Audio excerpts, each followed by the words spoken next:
Very good morning everyone, this is George Beyrouthi from FS Securities giving you the market report, and we are a stockbroking firm on the Gold Coast in Queensland, Australia.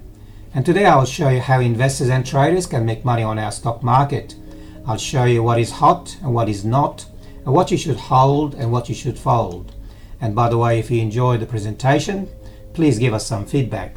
First of all, I'm going to show you the advances and declines on Friday when the market was shut before the long weekend in Sydney and Melbourne.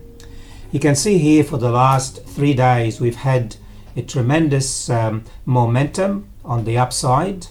On Friday, 31% or even say 32% of our market was advancing and 21% declined. And see, before the last 3 days we've had 5 negative days with declines. However, remember that even though the market was going up and that was positive momentum, the volume dropped quite considerably. So that really can at the same time show you that the market is a bit uncertain about the future and it's not very strongly positive. And over the last 10 weeks, you can see here that the last 2 weeks we've had more overall declines than advances. So we might see, maybe we can call that a dead cat bounce. Okay, now in terms of the last 2 weeks, we can see that the Dow was up nearly 5% last week. However, the week before it was actually down, and when you put the 2 weeks together, the market over the last 2 weeks was only up 1.6%. So we've had a good momentum last week and not so good the week before. And the same thing goes for the Nasdaq and the S&P 500. If you look at the US dollar, we can see that over the last 2 weeks nearly lost 1%. The Australian dollar, on the other hand, over the last 2 weeks gained 1%. The euro was also strong. The Japanese yen against the US, actually the American dollar versus the Japanese was weaker.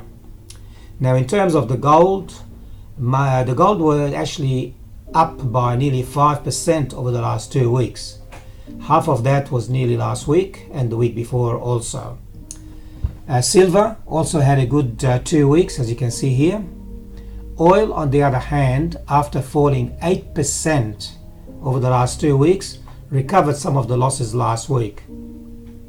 And if you want to learn more about the other currencies and the other commodities, all you have to do is call us. Now in terms of our market, if you look at all the indices, our market is governed mainly by two sectors, the financial and the materials. When both sectors are up strongly, we find that the market responds accordingly. And when they're both down strongly, the market acts accordingly as well. Last week, the financial was up 1.4%. However, the material sector, which contains BHP and Rio and Fortescue, was down 0.4%. And that has not changed over the last 2 weeks for the materials. However, over the last 2 weeks for the financials, the market was still less than 1% higher.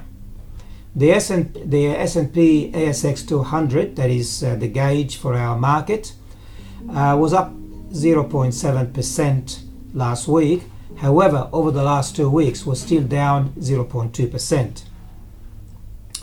Now in terms of the various stocks, you can see here, if you go down the line, Newcrest Mines had 5% increase, and so has Bramble.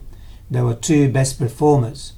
In terms of the negative ones, you can see that Rio was down 2.3%, Woodside Petroleum was down 2.2%, responding to the 8% decline in the oil price 2 weeks ago. So again, what we can see here, that actually governs our thinking about which trade we should put our money into. And if you want more information, all you have to do is call us. Now this is the mechanical system that I designed over the last 20 years, looking back last week and trying to predict what may happen in the future, or at least in the near future. We can see that the Dow, after being bearish for 4 weeks, last week gained a little bit of strength, with the bull starting to appear for the very aggressive trader. However, the Nasdaq was still negative, and in terms of gold gained quite a bit in the last 2 weeks. Well, if you go back 10 days ago when we did this week here in the middle, the 1st of June, obviously we were actually bullish in the gold, and if you took our advice, you would have made money the very last week in gold. Of course, trading Newcrest mines. And crude oil, the same thing, with Woodside Petroleum falling. We also predicted on the 1st of June that the oil was actually bearish. The Australian dollar, we've gone from bearish to bearish for the long-term investor and bullish for the very aggressive trader. And we continue to be bullish for the very aggressive trader. Okay, now if you go now to our chart for the Dow Jones, you can see that the market has gained quite a bit after falling before Christmas, regained all the losses, and then started to fall. And we've had a good week last week, and we expect again what will happen this week. At least on Tuesday morning, we can see that the market in America was higher slightly, not a great deal, and our market futures is showing that we might go higher by 23 points. However, for the remaining week, we are very conservative and very cautious. Now, you see that orange line is a 50-day moving average. It hit it last week and bounced off it. If the Dow this week goes above the 50-day moving average, I think that will be positive. If it bounces below it and goes below it, heading towards the 100-day moving average, then obviously that's a bad sign. So yet to see what may happen this week. Of course, there are a couple of things that may govern the market. The US-China trade talk, and obviously both of them are a loggerhead or headlogs, against each other. They're both showing brinkmanship, and it doesn't look like China is going to give in to the bullying of the American strategy. Now, if you look at our market in terms of the sectors, the energy is bearish for the last 2 weeks, and the small companies, the mid-cap 50, again bearish. Telecommunication is bullish, and we've seen Telstra going almost to $3.72 because of the 5G rollout. Gold was bullish, and the financial sectors and the banks also were very bullish, and we've been bullish for the last 3 weeks. And again, because the interest rate in Australia is likely to fall further towards the end of the year after the last drop to 1.25 from 1.5, then the banks obviously would benefit a great deal from it. Now, looking at our ASX 200, you can see here before Christmas the market fell in conjunction with what happened in America and other market, regained most of it, and even exceeded the very top high, and we got to 6,500, where we found a very strong resistance around that level. Are we going to see 6,500 again anytime soon? I doubt it. However, we've got here a couple of indicators. The parabolic stop and reverse is bearish, and on the weekly side we can see that the stochastic is bullish and the parabolic stop and reverse is bullish. Because we have bullish one area and bearish the other, we are neutral. This is how it works. You need to have 5 indicators on the positive side, confirmed by 5 positive indicators on the daily, and if both are in conjunction and in harmony with each other, then we go in that direction. And the reverse, of course, is true. 5 bearish here in the weekly, with 5 bearish indicators out of 8 in the daily, we go bearish. Now, in terms of our recommendation from the macro, which is the mechanical system that I designed, the banks, CBA, ANZ,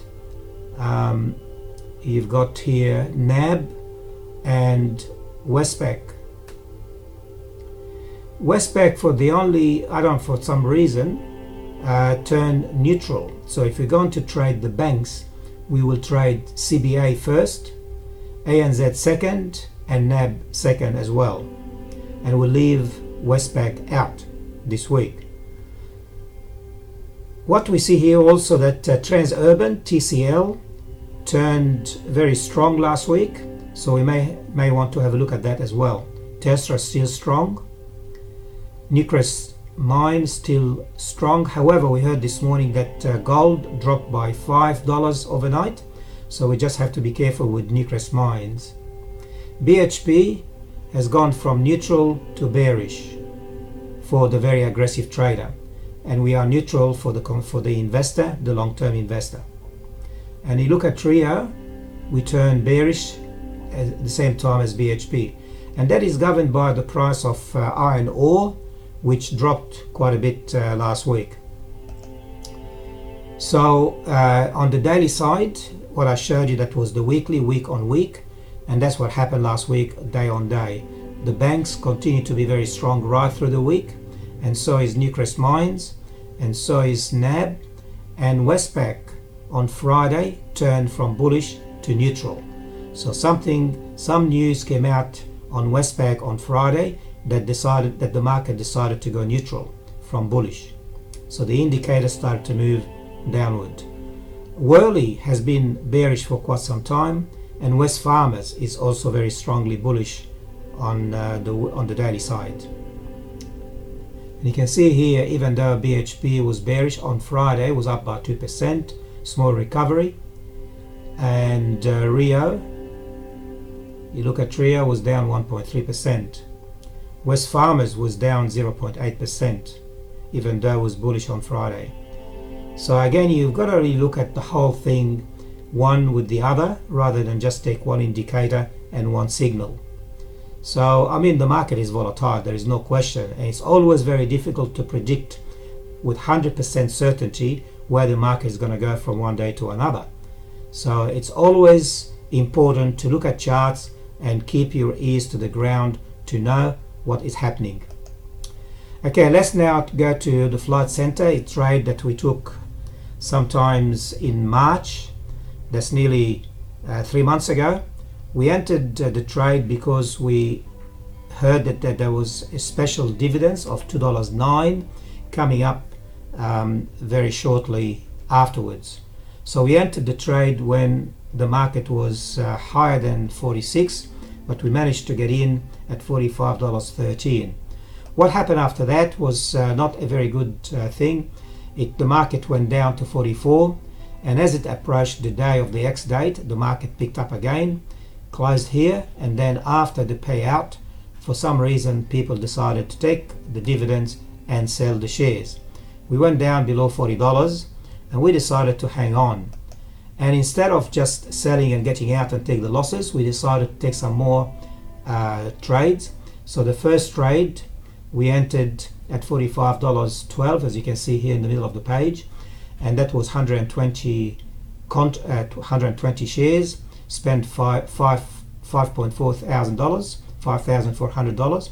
We entered the trade a few days later, and we entered the trade at $43 to average, and we bought 100, and then our average dropped from $45.13 to $43.20.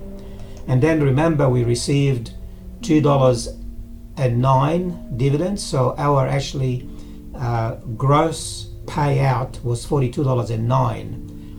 The market closed on Friday at $42.47, so we're just slightly up on the market, very small profit. But you can see here, on Thursday before the market shut, we were actually very close to $44.30. Should we have sold? Well, that's hindsight, of course. If the market goes up to $45, we will actually intend to sell, take the profit and run. Another trade we did also, we did some iron condor option trades, and we wanted the market to be below. We had actually several trades. We wanted the market to be below 6,500 on the 6th of June last Thursday, and it did, and we want it to be above the 6,200, and our clients made $1,700 profit before dividends, before commissions, and we take $100 per leg on each of those. So if you take about 500, the net was nearly $1,200 trade for approximately 4 weeks. Okay, because I don't know your financial circumstances, there is a disclaimer here. Before you take any action, please consult with us or talk to your professional advisor. And if you want to ask any questions, of course, all you have to do is communicate with us. You can write to me at george@fssecurities.com.au, or you can call me on my mobile. If you're calling from overseas, you put 61 first and take the 0 out. So overseas clients, 61-411-259526. Okay, that's all for us here at FS Securities, our stockbroking firm here on the Gold Coast in Queensland, Australia. And have a good week and happy trading.